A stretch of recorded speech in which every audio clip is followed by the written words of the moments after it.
श्रीमद् भगवद गीता अध्याय पहला श्लोक नंबर 19। चैप्टर 1 श्लोक नंबर 19। तो श्लोक नंबर 18 में हमने समझा कि पांडवों ने जो शंख बजाए, पांडवों ने जो अलग अलग शंख बजाए, संजय पांडवों की सेना में जितने भी योद्धा हैं, 18 जो मुख्य योद्धा जिनका नाम आया है, उन सब ने अलग अलग क्या है शंख बजाए। तो उन शंखों की आवाज, उस शंख बजाने से क्या कार्य हुए, इसके विषय में संजय अगले श्लोक में बोलते हैं। स घोषोदात राष्ट्राणां हृदयानि व्यधारयत्। तो इस प्रकार से वो शंख बजाने से क्या हुआ,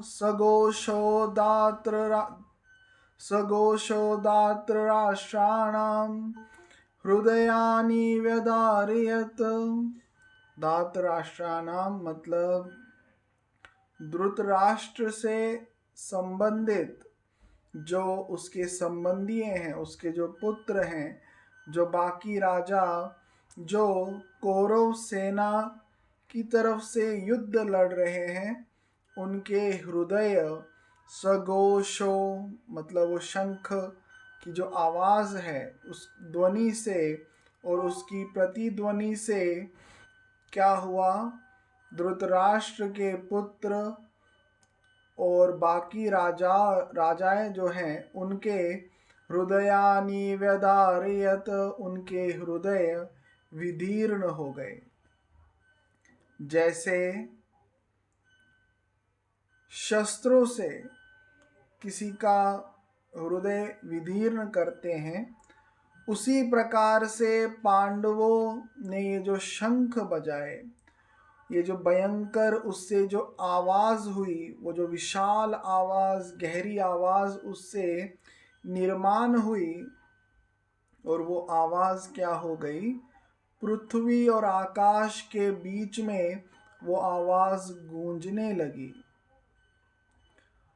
और इस प्रकार से उस आवाज़ का कार्य क्या हुआ, पिछले श्लोक में हमने समझा कि पांडवों ने जो शंख बजाए, अलग अलग महारथी ने अलग अलग शंख बजाए, और उससे क्या हो गया, जो धातराष्ट्राणाम मतलब कौरव सेना है, उनके हृदय विदीर्ण हो गए।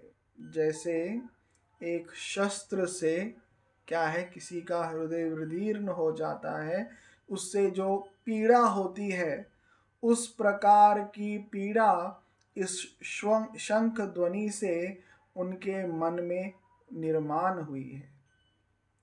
सघोषोदात राष्ट्राणां हृदयानि व्यधारयत्, उनके हृदय विदीर्ण कर दिए उस आवाज ने। भीष्म ने जो शंख बजाया था, उससे जो उन्हें युद्ध के विषय में उत्साह प्राप्त हुआ था, उस उत्साह को क्या कर दिया, इस शंख ध्वनि ने कम कर दिया।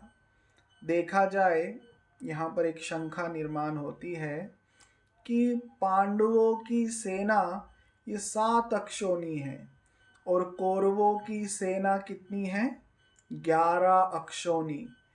तो 11 अक्षोणी सेना ने जब वो शंख बजाए, डोल बजाए, नागारे बजाए, तो उससे क्या हुआ, उससे उनका पांडव सेना पर कोई असर नहीं पड़ा। और वहीं जब 7 अक्षोणी पांडव सेना ने ये शंख बजाए, डोल बजाए, उससे क्या हो गया, उनके हृदय विदीर्ण हो गए। उनके हृदय क्या हो गए? संजय बोलते हैं हृदयानि व्यदारयत, उनके हृदय विदीर्ण हो गए। तो ऐसा क्यों? क्योंकि बचपन से ही दुर्योधन पांडवों को मारने की इच्छा रखता है, प्रयत्न भी करता है, इसलिए उसके मन में वो अधर्म है, वो छल से राज्य को हड़पना चाहता है। और इसलिए जो दुर्योधन और उसके साथ जो बाकी राजा खड़े हैं, उन सब का क्या है, ये जो आवाज जो हुई उससे उनके हृदय विदीर्ण हो गए। क्यों? क्योंकि उनके मन में अधर्म है, वो जानते हैं कि हम अधर्म के रास्ते पर है, इसलिए वो क्या है, उनके हृदय विदीर्ण हो गए और वो सब डर गए। जब हम धर्म के रास्ते पर होते हैं, जब हम जानते हैं कि हम सही रास्ते पर हैं, तब हमें किसी बात का भय नहीं होता। परंतु जब हमारे मन में क्या है, अधर्म है, जब हमारे मन में काम क्रोध लोभ जो है वो भरा पड़ा है, उस समय जब हम किसी परीक्षा में उतरते हैं, तो उस समय क्या है, हमारे हृदय में डर होता है। पांडव सेना पर कोई असर नहीं पड़ा। जब कौरव सेना ने शंख बजाए, उस समय पांडव सेना पर कोई असर नहीं पड़ा। परंतु जब पांडव सेना ने शंख बजाए, उस समय कौरव सेना की क्या हालत हो गई? हृदयानि व्यदारयत, उनके हृदय विदीर्ण हो गए। जैसे कोई शस्त्र मारता है ना, तो हृदय में पीड़ा होती है, उस प्रकार की पीड़ा उनके हृदय में हुई। श्लोक क्रमांक 19। सघोषो धातराष्ट्राणां हृदयानि व्यधारयत्, नभश्च पृथ्वीं चैव तुमुलो व्यनुनादयन्। श्लोक का अर्थ ऐसा होता है कि सघोषो मतलब इस प्रकार से, वो शंख बजाने से, स शब्द का अर्थ है इस प्रकार से, शंख बजाने से जो घोष, तुमुलो घोष, तुमुल मतलब भयंकर, घोष मतलब आवाज, धृतराष्ट्राना मतलब धृतराष्ट्र के पुत्र या फिर धृतराष्ट्र से संबंधित जो लोग हैं, उनके हृदय क्या हो गए? व्यधार्यत, विदीर्ण हो गए। वो जो आवाज हुई, वो जो भयंकर आवाज हुई, नभ मतलब आकाश, च और पृथ्वी, इसके बीच में क्या है, वो आवाज व्यनुनादयन मतलब गूंजने लगी।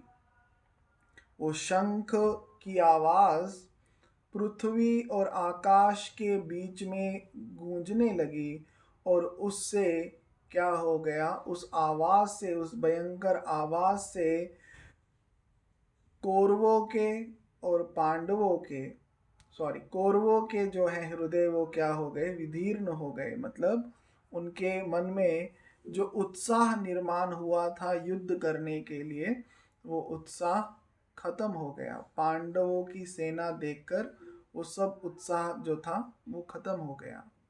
यहाँ पर एक चीज जो हम अपने जीवन में उतार सकते हैं कि हमें हमेशा धर्म के रास्ते पर चलना है, निर्भय होना है। जब हम धर्म के रास्ते पर चलेंगे तब ही निर्भय हो सकते हैं। कौरवों की तरह अधर्म के रास्ते पर चलेंगे तो हमारे मन में वो निर्भयता आएगी नहीं, क्योंकि हम जानते हैं हम गलत कर रहे हैं। वो अंदर से एक आवाज़ आती रहती है कि ये जो कार्य है वो आप गलत कर रहे हैं। इस प्रकार से हमेशा धर्म के रास्ते पर हमको चलना है, वो ये हमें ये श्लोक समझाता है। और first impression is the last impression. English में क्या बोलते हैं हम? First impression is the last impression. तो यहाँ पर वो जो फर्स्ट इम्प्रेशन पांडव सेना का कौरव सेना पर पड़ता है वो एकदम उनको क्या है, डरा ही देता है। उसी प्रकार जीवन में भी हमको बहुत सारे अवसर प्राप्त होंगे। हम लोग कहीं जाते हैं, इंटरव्यू के लिए जाते हैं, या फिर हम किसी व्यक्ति विशेष से मिलने जाते हैं, तो उस समय जो हमारा पहला इम्प्रेशन है वो क्या है, वो सब कुछ डिसाइड करता है। आगे हम जो करेंगे वो भी इम्पोर्टेंट है ही, लेकिन कहीं पर भी first impression is the last impression, वो चीज़ हम इस श्लोक से समझ सकते हैं कि एक प्रभाव जो हमारा पड़ता है सामने वाले व्यक्ति पे, वो आधा युद्ध हमको वहीं पे जिता देता है। यहाँ पर वो जो आवाज़ हुई है, वो युद्ध की जो शुरुआत हुई है, वो क्या है, उससे पांडव क्या है, वो आधा युद्ध पहले ही जीत गए। किसी के कुछ क्वेश्चन है?